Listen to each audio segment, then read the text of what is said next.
Jadi kalau suami itu mengatakan kepada teman-temannya, saya akan menceraikan istriku. Kalau lafadznya semacam itu, maka Bismillahirrahmanirrahim.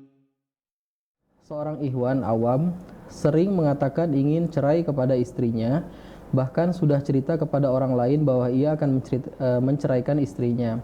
Sedangkan istrinya tidak tahu kalau suaminya sudah cerita kepada orang lain bahwa ia sudah diceraikan. Pertanyaan Ana, apa hal tersebut sudah termasuk talak atau sudah jatuh cerai, Ustaz? Barakallahu fiik. Bismillahirrahmanirrahim.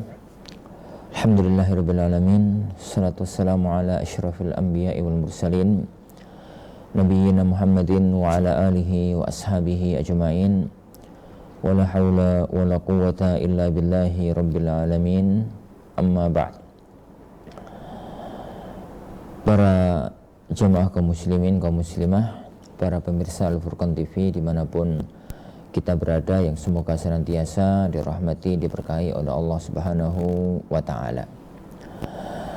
Modal ilmu adalah segalanya dalam kehidupan kita. Ilmu agama yang saya maksudkan. Karena itu yang bisa mengendalikan kehidupan kita, bisa menjadi standar tatkala kita itu bersikap dan berbuat.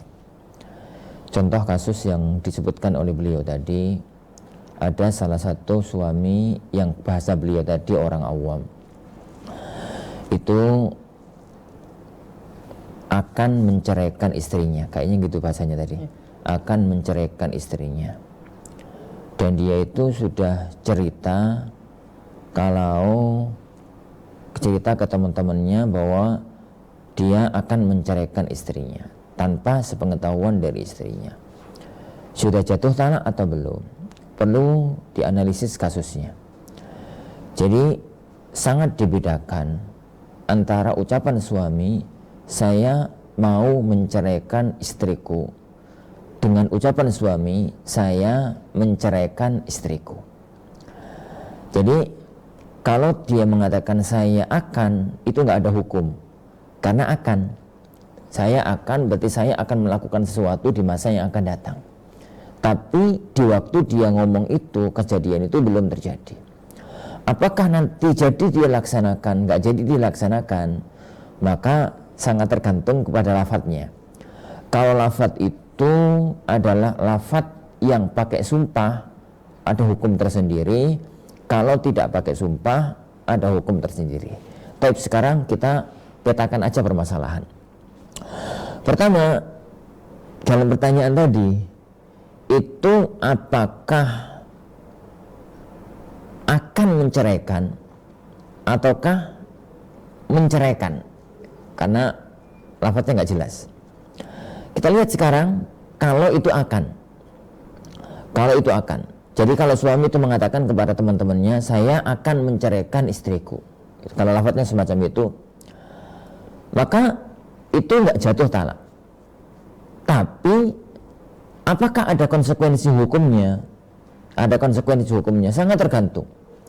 Kalau dia itu tatkala ngomong semacam itu pakai sumpah, dia mengatakan wallahi saya akan menceraikan istriku, maka berlaku hukum sumpah. Kalau dia laksanakan, maksudnya dia ceraikan beneran, berarti jatuh cerai dan sumpahnya terlaksana.